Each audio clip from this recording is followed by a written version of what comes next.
नमस्कार. लक्षवेधीमध्ये आपल्या सगळ्यांचं स्वागत. मी प्रसाद काथे. रशिया आणि युक्रेन युद्धाच्या दरम्यान एक महत्त्वपूर्ण घडामोड घडलेली आहे. ती महत्त्वपूर्ण याच्यासाठी आहे कारण या संपूर्ण वादाचं मूळ ज्या घटनेमध्ये आहे त्या घटनेशी ती जवळून निगडित आहे. रशियाच्या आणि युक्रेनच्या युद्धाच्या दरम्यान जवळपास 12 दिवसांच्या नंतर युक्रेनला अशी उपरती सुचली आहे की नाटो मध्ये जाण्याचा त्याचा आग्रह हा त्याला महागात पडतोय. युक्रेनच्या प्रमुखांच्याकडून या संदर्भात संकेत देण्यात आले आणि प्रसंगी नाटोचं सदस्यत्व सोडायला आपण तयार आहोत, म्हणजे अर्थात त्याच्यासाठी सुरू केलेला आग्रह थांबवायला आपण तयार आहोत असे संकेतही युक्रेनकडून देण्यात आले. जे स्पष्ट शब्द इंग्रजीत त्यांनी वापरले आणि त्याचा मराठी मधला सोपा अर्थ असा आहे की नाटोच्या सदस्यत्वासाठी युक्रेन आता आग्रही नसेल. युक्रेनने जवळपास 12 दिवसाच्या लढाईच्या नंतर आपलं एकही शहर रशियाला न गमावता अशा प्रकारे भूमिका बदल का केला? युक्रेनच्या या भूमिका बदलाच्या मागे कोणती आंतरराष्ट्रीय कारणं आहेत? रशिया पहिल्यापासूनच त्याच्या क्षेत्रात जो जुना सोव्हिएत संघ होता त्या क्षेत्रामध्ये नाटोच्या वर्चस्वाच्या विरोधात होता आणि ज्या पद्धतीने अमेरिकेने नाटो विस्तार करत असताना आपल्या सोबत युक्रेनला घेतलं तिथूनच वादाचा जन्म झाला. हे ठाऊक असताना सुद्धा युक्रेनने सुरुवातीला नाटो सदस्यत्वासाठी आग्रह करणं आणि 12 दिवस युद्धाचे झाल्यानंतर मात्र त्याबाबत लवचिक भूमिका घेणं हा नवा राजकीय सामरिक डावपेच आहे का हे सुद्धा जाणून घेणं गरजेचं आहे. युक्रेन आणि रशिया यांच्यातल्या संघर्षाच्या दरम्यान ही नवी परिस्थिती समोर आली आणि या नव्या परिस्थितीच्या दरम्यान ज्या ज्या स्वरूपातले आंतरराष्ट्रीय परिणाम करणारे घटक आहेत त्यांच्यावरही आपण आज चर्चा करणार आहोत. लक्षवेधीचं शीर्षक आहे युक्रेनला नको नाटो, हे रशियाला खरे वाटो.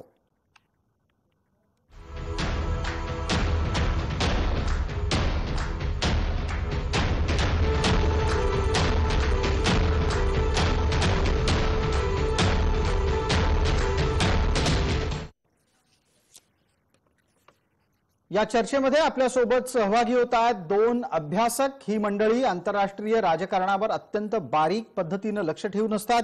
आपल्या सोबत आहेत परिमल माया सुधाकर, आंतरराष्ट्रीय विषयांचे अभ्यासक म्हणून ते आपल्या सगळ्यांना परिचित आहेत. त्याचबरोबर आपल्या सोबत पुण्याच्या सावित्रीबाई फुले विद्यापीठात संरक्षण आणि सामरिक शास्त्र विभाग प्रमुख तसंच आंतरराष्ट्रीय अभ्यासक या नात्याने परिचित असलेले डॉक्टर विजयराव खरे जोडले गेलेले आहेत आणि आपल्या सोबत राजकीय विश्लेषक या नात्याने संजयजी ठाकूर आहेत. विषयाची सुरुवात आज प्रथम परिमल माया सुधाकर यांच्यापासून करतोय. ज्या पद्धतीची भूमिका ही नाटोकडून आणली गेली त्याच्या बाबत युक्रेन आधी सकारात्मक होता. आता जवळपास 12 दिवसांच्या नंतर युक्रेनने या भूमिकेच्या पर्यंत पोहोचावं की नाटोचं सदस्य मिळालं काय आणि नाही मिळालं काय, हा भूमिका बदल काय सुचवतो? हा खरा भूमिका बदल आहे की रशियासाठी युक्रेनचा चकवा आहे? परिमलजी, आपण बोलणार आहात. मागच्या 13 दिवसांच्या युद्धामध्ये ज्या पद्धतीने युक्रेन एका प्रकारे एकाकी पडला, त्याला पाठबळ जे मिळालं ते बाहेरून पाठिंब्याचं पाठबळ नाटोद्वारे आणि इतर देशांद्वारे मिळालं. मात्र प्रत्यक्ष युक्रेनच्या भूमीवरती जाऊन रशियाचा प्रतिकार करण्यासाठी नाटोचा कोणताही सदस्य देश किंवा इतर कोणताही रशिया विरोधी देश किंवा युक्रेनचा मित्र देश तयार नव्हता. हे 2 आठवड्यांमध्ये पूर्ण स्पष्ट झालं होतं. आणि रशियाने ज्या प्रकारचे हल्ले केले त्याच्यामध्ये या क्षणी युक्रेनने नाटोकडनं लष्करी मदत स्वतःसाठी जरी मिळवली, लष्करी साहित्य जरी स्वतःसाठी मिळवलं, तरी ज्या पद्धतीने रशियाने इन्फ्रास्ट्रक्चर तिथलं नष्ट करण्याचा प्रयत्न केला आहे आणि महत्वाच्या शहरांना आढा दिलेला आहे, त्यांना वेढा दिलेला आहे, त्यानुसार नाटोची मदत मिळाली जरी तरीही रशियाचा प्रतिकार फार मोठ्या प्रमाणामध्ये करणं शक्य नाही याची जाणीव युक्रेनला कुठे ना कुठे नक्कीच होत असणार. आणि त्यामध्येच काल अमेरिकेच्या राष्ट्राध्यक्षांनी एकीकडे त्यांनी रशियाकडनं ऑइल आणि गॅस, ऑइल विशेषतः विकत घेण्यावरती प्रतिबंध लावलेत की अमेरिका कोणत्याही प्रकारे रशियाकडनं ऑइल विकत घेणार नाही.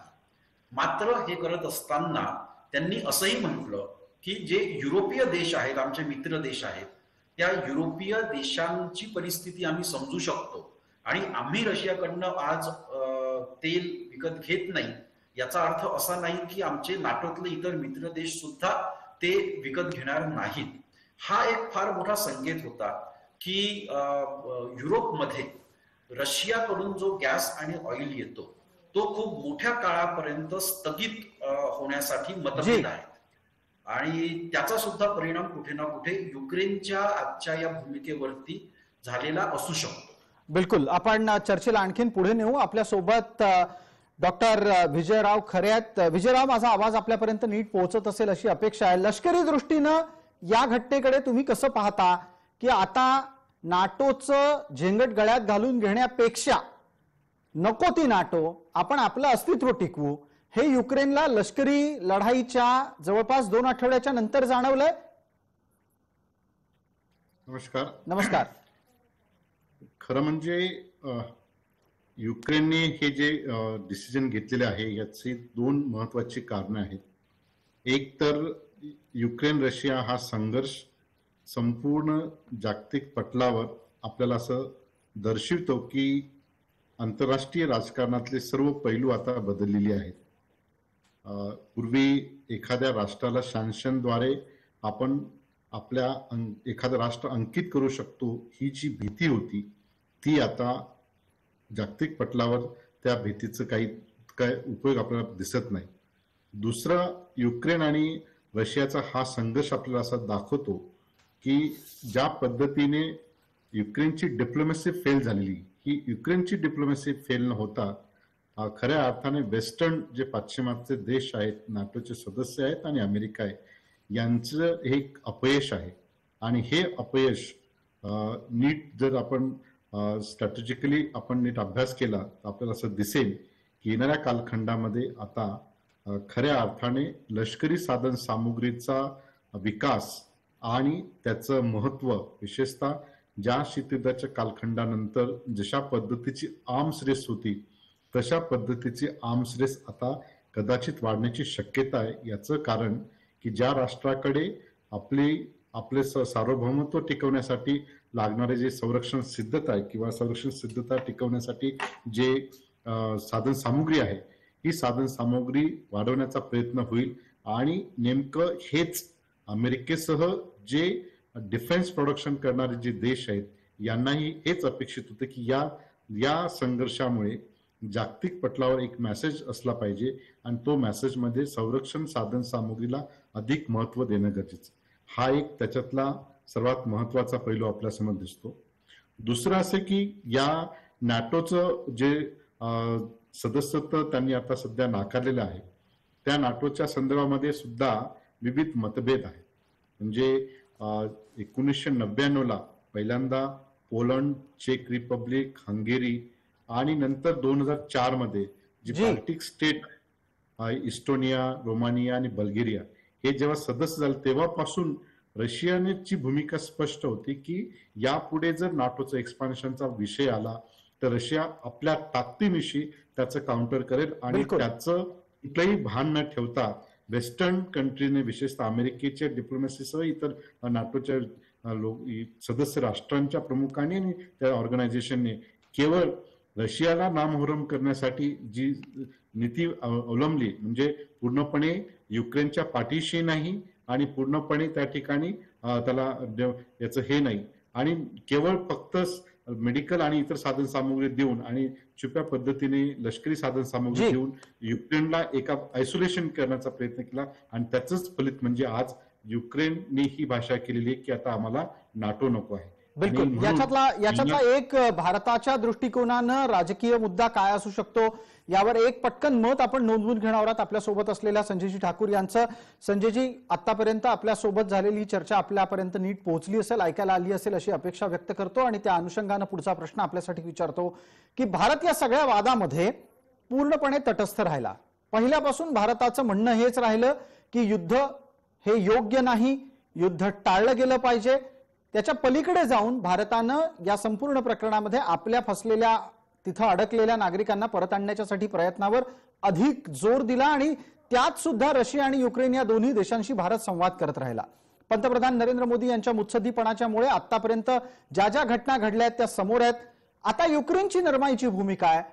या घटनाक्रमाला सुद्धा भारतानं युद्धाच्या अनुषंगानं आणि नाटोच्या राजकारणाच्या अनुषंगानं जी काही भूमिका घेतली त्याला काही जोडून पाहता येईल का? संजय जी. देखिए, निश्चित रूप से प्रसाद जी, सबसे पहले तो आपके चैनल के माध्यम से मैं महाराष्ट्र की जनता और देश की जनता को ऑपरेशन गंगा के पूर्णतः सफल होने की ढेर सारी बधाई देता हूं। बिल्कुल कि सरकार ने जिस तरह से न सिर्फ भारत के एक एक नागरिक को, बल्कि फक्र होता है ये कहते हुए कि पाकिस्तान और बांग्लादेशी नागरिकों को भी वहां से ये सरकार निकालने में कामयाब। दूसरी चीज, ये युद्ध जब 14वें दिन तक लगभग पहुंचा, तब जाके यूक्रेन को ये समझ में आया कि ये इसी तरह से करते हैं, कोई लड़ने आएगा नहीं, युद्ध भूमि में भूमि हमारी होगी, सारे इंफ्रास्ट्रक्चर हमारे नष्ट होंगे, लोग जो मरेंगे वो हमारे अपनी धरती के अपने नागरिक मरेंगे, और ये खाली और मरने के लिए हथियार भेजते रहेंगे। असल में ये लड़ाई हथियारों की ही है। और भारत और रशिया का हथियार के क्षेत्र में, आपको एक बात आपके माध्यम से मैं आपके दर्शकों को बताना चाहता हूं जी कि जो अमेरिका आज के 10 साल पहले लगभग पूरे विश्व को 22% हथियार बेचता था, वो आज के दिन में 35% से ज्यादा हथियार पूरे विश्व को बेच रहा है। और जो रशिया पूरे विश्व का लगभग 40% हथियार बेचता था, 37-38%, वो आज 22% पे आ गया है। तो असल में, और उस 22% में भी सबसे ज्यादा बड़ा वहां से हथियारों का आयात भारत देश करता है। भारत लगभग 10%, भारत के जितने हथियार भारत खरीदता है उसमें से 10% रशिया के जो हथियार हैं वो भारत लेता है। रशिया से हथियार लेने वाले जो दो बड़े देश हैं प्रमुखतः, वो भारत और चाइना। लगभग 10% भारत और 6% के आसपास चाइना लेता है। तो भारत की भूमिका तो तटस्थ होनी थी, क्योंकि भारत अमेरिका से हथियार जरूर लेता है, लेकिन उसका प्रतिशत बहुत ही कम है, 3-3.5% होगा, अधिकतम 4% होगा, उससे ज्यादा लगभग नहीं होना चाहिए, अगर मैं सही हूं तो अब सवाल यह है कि हमारे इतने पुराने राजनयिक रिश्ते, देश के रिश्ते जिनसे हों, जिससे हमारी मित्रता प्रूव्ड हो, हम उसके खिलाफ जाके उन फोर्सेस को ज्वाइन कैसे कर सकते हैं जो फोर्सेस अपने हितों के लिए काम कर रही है? जी, ये तो अच्छा हुआ कि कल जब सैंक्शन लगाने की बात की, अभी भाई साहब कह रहे थे कि अमेरिका ने कहा कि खाली हम सैंक्शन लगाएंगे तेल पे। वो इसलिए नहीं कि रशिया ने धमकी दे दिया इनको, क्योंकि पूरे जो यूरोपियन कंट्रीज हैं, यूरोपियन कंट्रीज को फ्यूल और ईंधन की जो ज्यादातर सप्लाई है वो रूस के पास है, और रूस ने ये धमकी दी कि हम कट कर देंगे। तो पूरा यूरोपियन कंट्री जो बिल्कुल ठंडा प्रदेश है, वहां पे जो टेम्परेचर रेगुलेशन करने के लिए, वार्मनेस क्रिएट करने के लिए जो चीज यूज होती है वो प्रमुखतः गैस है। अगर उस गैस की सप्लाई रशिया बंद कर देता तो यूरोप तो ऐसे ही बदहाल हो जाता। तो देखिए, ये सब आपसी हितों में, इसमें हर देश जब अपना हित देख रहा है तो भारत भी निश्चित तौर पे अपना ही हित देखेगा। अपने धरती का नुकसान करके, अपने देश का नुकसान करके तो भारत किसी चीज में पड़ेगा नहीं, और वही इस देश के प्रधानमंत्री जी ने किया है। ठीक. परिमल माया सुधाकर, आपल्यासाठीचा पुढचा प्रश्न असा आहे की नाटोच्या सदस्यत्वाच्या पाठोपाठ EU अर्थात युरोपियन महासंघाच्या सदस्यत्वाच्या साठी सुद्धा युक्रेन सुरुवातीच्या टप्प्यामध्ये प्रयत्नशील असलेला दिसला, पण ती प्रक्रिया सुद्धा पुढे सरकू शकलेली नाही. एका बाजूला युक्रेननी नाटोचं सदस्यत्व गळ्यात घालून घेतलं आणि दुसऱ्या बाजूला युरोपियन महासंघाचं सदस्यत्व त्याला हवं त्या प्रमाणामध्ये वेगात मिळालेलं नाही. या दोन्ही गोष्टी आधी झेलेन्स्कींना लक्षात येऊ शकल्या असत्या का? नक्कीच. ज्या पद्धतीने युरोपमधल्या घडामोडी घडत होत्या त्या आपण जर बघितल्या तर मागच्या 5-6 वर्षांमध्ये युरोपियन महासंघामध्ये समाविष्ट होण्यासाठी युक्रेन व्यतिरिक्त इतर कोणत्याही देशामध्ये फारसा उत्साह उरला नव्हता. उलट युरोपियन महासंघातले जे देश आहेत त्यांच्यामध्येच असा मतप्रवाह एक फार फार फार मोठ्या प्रमाणामध्ये पुढे आला की युरोपियन महासंघामुळे त्यांचं नुकसान होतंय, त्यामुळे त्यातनं बाहेर पडलं पाहिजे. फ्रान्समध्ये असा मतप्रवाह खूप मोठा आहे, नेदरलँडमध्ये आहे, ऑस्ट्रियामध्ये आहे, स्पेन, पोर्तुगालमध्ये सुद्धा आहे. आणि आपण बघितलं की ग्रेट ब्रिटनही त्यातनं बाहेर पडलं. ग्रेट ब्रिटन युरोपियन महासंघातनं बाहेर पडल्यानंतर तर युरोपियन महासंघाची जी सगळी हवा होती ती तिथूनच निघून गेली होती. असं असताना जो युरोपियन महासंघ एकेकाळी अगदी मोठ्या स्थितीत सर्वोच्च स्थानावर पोहोचला होता, मात्र त्यानंतर त्याच्या कीर्तीमध्ये, त्याच्या कार्यामध्ये, त्याच्या प्रभावामध्ये घसरणच होत होती. त्याच्यामध्ये सहभागी होण्यासाठी फक्त झेलेन्स्कीच मोठ्या प्रमाणामध्ये उत्साही होते. आणि दुसरीकडे 2008 मध्ये जेव्हा नाटोने पहिल्यांदा म्हटलं होतं की आम्ही युक्रेन आणि जॉर्जिया या 2 देशांना नाटोचं सदस्यत्व देऊ करू, त्याच वेळेस रशियाने जॉर्जिया वरती लष्करी कारवाई करत जॉर्जियाचे 2 प्रांत आपल्या ताब्यात घेतले होते. आणि हे अगदी स्पष्ट केलं होतं की ब्लॅक सी, काळ्या समुद्राला रशियाचा जो ऍक्सेस आहे तो युक्रेन जर नाटोमध्ये गेला तर पूर्णपणे जाऊ शकतो. आणि म्हणून त्यांनी तिथूनच पूर्ण विरोध दाखवला होता की ते रेड लाईन, त्यांनी एक लाल रेषा तिथे आखून दिली होती आणि ती लाल रेषा ही सर्वांना स्पष्टपणे दिसत होती. असं असूनही विशेषतः 2019 मध्ये झेलेन्स्की राष्ट्राध्यक्षपदी निवडून आल्यानंतर त्यांनी अतिउत्साहाने नाटोसाठी त्यांनी बॅटिंग केली. ती त्यांना कुठे ना कुठे भोवते आहे आणि युक्रेनच्या जनतेला सुद्धा ती कुठे ना कुठे भोवते आहे असं आपल्याला म्हणावं लागेल. जी, विजयरावांच्यासाठी पुढचा प्रश्न माझा असा आहे की ज्या वेगानं या आंतरराष्ट्रीय घडामोडी युद्ध सुरू झाल्याच्या नंतर घडायला लागलेल्या होत्या, त्यात युक्रेनचं बचावात्मक असणं आणि त्याच्या बचावाच्यासाठी दुर्दैवानं कोणाला सोबत न घेणं किंवा न दिसणं, त्यातून युक्रेनचं एकटं पडणं, या घटनांच्या मागची आर्थिक कारणं काय आहेत? एक तर तुम्ही नीट युक्रेनचा जर स्ट्रॅटेजिकली अभ्यास केला, आपल्याला असं दिसेल की युक्रेन हे गव्हाचं प्रोडक्शन करणारं युरोपियन याच्यामध्ये सर्वात मोठं राष्ट्र आहे. त्याचबरोबर युक्रेनला अशी अपेक्षा होती की रशियाने जी काही नॉर्डिक पाईपलाईन आहे, जी गॅस युरोपमध्ये जाणारी आहे, त्याच्यात मार्फत जे इन्कम आहे त्या इन्कम मध्ये युक्रेनचाही जास्त कॉन्ट्रीब्युशन असावं आणि तिथे त्या ठिकाणी आपला स्टेक होल्डर किंवा त्याला शेअर जे आहेत हे अधिक असावं, हा एक अम्बिशियस प्लॅन त्याकडे होता. आणि त्याचबरोबर इतर जे इम्पॉर्टन्स फॅक्टर्स आहेत त्यांचं जर हे बघितलं तर आपल्याला असं दिसेल की इकॉनॉमिक पर्स्पेक्टिव्हने युक्रेनचे जे अम्बिशियस हे जरी खरे असते तरी लष्करी एवढ्या मोठ्या राष्ट्राच्या समोर आपलं आव्हान उभं करणं, त्यासाठी जी राजनैतिक त्याला स्ट्रॅटेजिक प्लॅनिंग लागते, ती राजनैतिक प्लॅनिंगचं पूर्णपणे फेल्युअर त्यांचे प्रेसिडेंट झेलेन्स्की यांच्याकडे दिसते. त्याचं कारण असं आहे की त्यांना असं वाटलं की केवळ आंतरराष्ट्रीय सपोर्ट आपल्याला मिळेल आणि रशियाला एक रोग स्टेट म्हणून एक आंतरराष्ट्रीय पातळीवर आपण उभं करू, या अनुषंगाने किंवा या भावनेने त्यांनी संपूर्ण स्ट्रॅटेजी घातली आणि त्याला ते बळी पडलेत. आणि अल्टिमेटली आज आपल्याला असं दिसतंय की ते एका हाताने त्यांनी आता माघार घेण्याचं आपण लक्ष केंद्रित केलेलं आहे. बिलकुल, एक अत्यंत महत्वाची घडामोड या निमित्तानं चर्चेमध्ये समोर आलेली आहे. आपल्याशी चर्चेत डॉक्टर विजयराव खरे आहेत. विजयरावांनी हे सांगितलं की युक्रेनच्या बदललेल्या भूमिकेचा पुढचा टप्पा हा युद्धातून माघार घेणं आणि रशियाला आतापर्यंत सुरू केलेल्या विरोधाच्या समोर शरणागती असं असू शकतं. अर्थात आंतरराष्ट्रीय पातळीवरच्या राजकारणात आणि युद्धाच्या डावपेचांमध्ये पुढच्या दिवसाला काय होईल हे आपण केवळ अंदाज बांधू शकतो. आपल्या सोबत असलेले परिमल माया सुधाकर यांच्यासाठी माझा पुढचा प्रश्न असा असेल, परिमलजी, युक्रेननी इतकी नरमाईची भूमिका घेतल्यानंतर रशिया आक्रमक झालेला सुद्धा दिसलाय. रशियानं एक आघाडी अमेरिकेच्या विरोधात उघडली आहे आणि दुसरी तीव्र लष्करी आघाडी युक्रेनच्या विरोधात उघडलेली आहे. रशिया किती आघाड्यांवर लढू शकतो आणि युक्रेनच्या शरणागतीच्या नंतर झेलेन्स्कींचं काय करायचं रशियानं ठरवलं असेल? रशियाकडे 3-4 पर्याय आहेत आणि रशियाने सुद्धा स्वतःसाठी एक लाल रेषा आखणं आवश्यक आहे, एक लक्ष्मण रेषा रशियाने सुद्धा आखणं आवश्यक आहे की किती जास्त प्रमाणामध्ये त्याला युक्रेनचं नुकसान करायचं आहे आणि युद्ध हे कितपत ताणायचं आहे हे रशियाला कुठे ना कुठे ठरवावं लागणार आहे. युक्रेनकडनं आज जी ऑफर आली आहे आणि जे त्यांनी जे वक्तव्य केलेलं आहे त्याला रशियाने सकारात्मक पद्धतीने घेतलं पाहिजे. मात्र रशिया एकूण आतापर्यंतचा रशियाचा व्यवहार बघता रशिया इथवरच थांबणार नाही.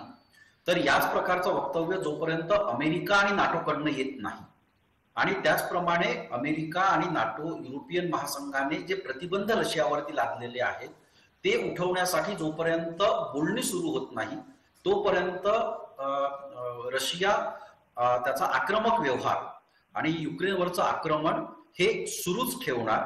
अन्यथा रशियालाही हे ठाऊक आहे की आज जर त्याने हे आक्रमण थांबवलं आणि युक्रेनवरचा दबाव जर काढला तर उद्याला कदाचित युक्रेन पूर्णपणे माघार सुद्धा घेईल.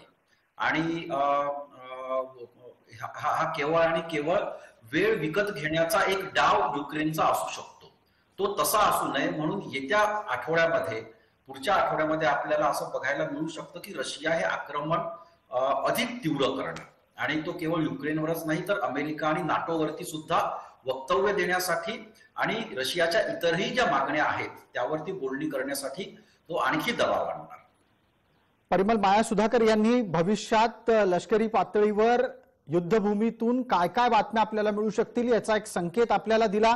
मी संजयजी ठाकूर आपल्यापर्यंत पोहोचतोच, पण एक पटकन आधी छोटासा प्रश्न आपल्या सोबत असलेल्या डॉक्टर विजय खरे यांना विचारतो. डॉक्टर खरे, ज्या पद्धतीनं रशिया तीव्र स्वरूपाचा हल्ला करत युक्रेनची आणखीन नाकेबंदी करणार आहे, ही युक्रेनची नाकेबंदी आता नरमाईची भूमिका घेऊन युक्रेनला टाळता येणार आहे का? हे तितकं खरं शक्य वाटू शकतं की युक्रेननं आत्ता नमस्कार चमत्कार करावेत आणि होणाऱ्या आणखीन नुकसानीतून स्वतःची सुटका करून घ्यावी, की आता ती वेळ निघून गेलेली आहे? मला असं वाटतं की जोपर्यंत युक्रेनचे राष्ट्राध्यक्ष हे पदस्थ होत नाहीत किंवा स्वतःहून राजीनामा देऊन ते दुसऱ्या राष्ट्राध्यक्षांना प्रो रशियन राष्ट्राध्यक्ष युक्रेनमध्ये येत नाही, तोपर्यंत कोणत्याही परिस्थितीत रशिया आपले हल्ले कमी करणार नाही. आणि त्यांच्याकडे प्लॅन बी तयार आहे. तशा पद्धतीची संरचना ते ऑलरेडी त्यांच्याकडे आहे. आणि काही दिवसानंतर आपल्याला असं दिसेल की एकीकडे आंतरराष्ट्रीय पातळीवर सर्व नाटोसह सर्व बलाढ्य राष्ट्रांना कुठलेही इन्व्हॉल्व्ह करता येऊ नये यासाठी रशिया प्रयत्न करत आहे. दुसरीकडे पॉलिटिकल चेंज होण्यासाठी जी व्यक्ती लागणार त्यांच्याकडे ती आहे आणि त्यांनी तशा पद्धतीचं संरचना तयार केली. विजयराव, यात एक छोटा हस्तक्षेप करतो आणि एक छोटा तपशील पण आपल्या या उत्तराच्या निमित्तानं चर्चेमध्ये आणतो. तो विजयराव असा आहे की काही काळापूर्वीच रशियाच्या पदाधिकाऱ्यांच्याकडून हे वक्तव्य आलं की युक्रेनमध्ये सत्ता बदल हे त्यांचं लक्षच नाहीये. अर्थात हे वक्तव्य सुद्धा काही तितकं सहज विश्वास ठेवण्यासारखं नाहीये, कारण सगळ्यांना ठाऊक आहे झेलेन्स्कींना बदलून त्या ठिकाणी रशिया धार्जिणा प्रमुख आणणं हे रशियाला हवं आहे. आपण यापुढचं विवेचन त्या निमित्तानं करावं. बदल जरी झाला नाही तरी क्रिमियाला युक्रेनने ऍक्सेप्ट करावं. त्याचबरोबर जी 2 प्रांत स्वायत्ता दिलेली आहेत त्या 2 प्रांतांची स्वायत्ता अबाधित राखावी. त्याचबरोबर जे रशियन जे लोक आहेत जिथे युक्रेनमध्ये त्यांच्या मानवी हक्कांचं संवर्धन व्हावं आणि त्याचबरोबर पॉलिटिकल चेंज कसा होईल यासाठी रशिया मात्र निश्चितच प्रयत्न करणार आहे. म्हणजे आज जरी आपल्याला असं दिसत नसेल तरी त्यांची जे प्रयत्न आहेत त्या प्रयत्नांना ते निश्चितच शेवटपर्यंत यश मिळू शकतील अशा पद्धतीची स्ट्रॅटेजी आज आपल्याला समोर दिसते आणि ते निश्चितच दिसणार आहे. त्याचं कारण असं आहे की उद्या अधिक जोमाने, म्हणजे आता हा जो संघर्ष आहे हा खऱ्या अर्थाने मिड इंटेन्सिटी कॉन्फ्लिक्ट म्हणतो आम्ही. या मिड इंटेन्सिटी कॉन्फ्लिक्टचं रूपांतर जर हाय इंटेन्सिटी कॉन्फ्लिक्ट मध्ये झालं तर मात्र मग ते अल्टिमेट असं एक नेट आउटपुट रिझल्ट त्याचा मिळू शकतो. आणि म्हणून net output result oriented Russian strategy असल्या कारणाने आपल्याला या स्टेप बाय स्टेप या स्ट्रॅटेजिक जे डायमेन्शन आपल्याला पाहावयास मिळतात. परंतु मी मगाशी म्हटल्याप्रमाणे अल्टिमेट गोल एकीकडे रशियाने आंतरराष्ट्रीय पातळीवर कुठल्याही बलाढ्य राष्ट्राला इन्व्हॉल्व न करता फक्त सॅन्क्शन्सद्वारे रोखलेला आहे. परंतु दुसरीकडे मात्र युक्रेनची नाकेबंदी अतिशय स्ट्रॅटेजिकली त्यांनी केलेली आहे. त्यामुळे या ठिकाणी निश्चितच कालांतराने युक्रेनमध्ये बदल हा निश्चितच होणार आहे. जी विजयराव, वेळेची आपल्याला थोडी मर्यादा आहे, आपल्याला पटकन पुढे जायचं आहे चर्चेच्या शेवटच्या टप्प्यामध्ये. आता या होऊ घातलेल्या बदलांना भारताच्या चष्म्यातून आपण कसं पाहायला हवं या संदर्भातला एक पटकन प्रश्न संजयजी ठाकूर यांना विचारतो. संजयजी, आपल्याला पूर्णपणे हे ज्ञात आहे की युक्रेन हा काही तसा भारताचा कधी मित्र राहिलेला नाही. भारताला ज्या ज्या वेळेला मदतीची गरज होती त्या त्या वेळेला युक्रेननं आपल्या विरोधातच भूमिका घेतली, मग तो काश्मीरचा प्रश्न असो की इतर कुठली भूमिका. प्राप्त स्थितीमध्ये युक्रेनचा अध्यक्ष बदलल्याच्या नंतर येणारा माणूस हा रशिया धार्जिणा आहे, म्हणजे तो भारतालाही फायद्याचा ठरेल अशी अपेक्षा बाळगणं हे थोडंसं धाडसाचं होईल का? देखिए, पहली चीज है जो इस परिप्रेक्ष्य में समझने की जरूरत है प्रसाद जी, अभी जो लेटेस्ट न्यूज आई है वो ये है कि जेलेंस्की के उस बयान के बाद कि उनका नाटो में जाना उतना जरूरी नहीं है, उसके बाद का रशिया का ये बयान कि हम सत्ता परिवर्तन हमारा ध्येय नहीं है, इसमें कल दोनों, अगर रशिया यूक्रेन के अभी की सरकार को मान्यता न देता तो रशिया कल यूक्रेन के फॉरेन मिनिस्टर से मिलने के लिए तैयार नहीं होता. आप लोगों की जानकारी के लिए टर्की के मीडिएशन से टर्की के फॉरेन मिनिस्टर बीच में रहेंगे और रशिया के और यूक्रेन के फॉरेन मिनिस्टर की कल मीटिंग होनी है. जेलेंस्की को यह बात समझ में आ गई है कि ये जो पश्चिमी देश हैं ये हमको इस्तेमाल करके अपने हित सिद्ध करना चाहते हैं. संभवतः अब तक जेलेंस्की को यह बात समझ में आ गई है. दूसरी तरफ रशिया की भी यह मजबूरी है कि अगर कम दिनों के युद्ध में उनका काम हो जाता है और वो नाटो में सम्मिलित होने से रोक लेते हैं तो रशिया भी इस युद्ध को बहुत लंबा खींचना नहीं चाहेगा, क्योंकि रशिया को भी बहुत सारे आर्थिक नुकसान होंगे जिससे वहां की इकोनॉमी को गहरा झटका लगेगा. रही बात सैंक्शंस की, तो सैंक्शंस को तो रशिया इतना कैपेबल है, यूरोपियन कंट्रीज को इतनी सप्लाई है रशिया की कि रशिया कभी भी टेबल पे बैठ के उन चीजों को सॉल्व कर लेगा और अमेरिका को मजबूर होना पड़ेगा उन चीजों को रिलीज होने के लिए. लेकिन भारत, जहां तक भारत का प्रश्न है, भारत शांति प्रिय देश है. भारत तो वैसे भी नहीं चाहता कि किसी के बीच में युद्ध हो, भारत युद्धों से बचना ही चाहता है. लेकिन जब भारत पे युद्ध थोपे जाता है, भारत तभी युद्ध करता है जी. आज मैं ये कह सकता हूं कि पश्चिमी देशों ने रशिया पे युद्ध थोपा है जी. रशिया अपने हितों की रक्षा करने के लिए तो जो करना होगा वो करेगा ही.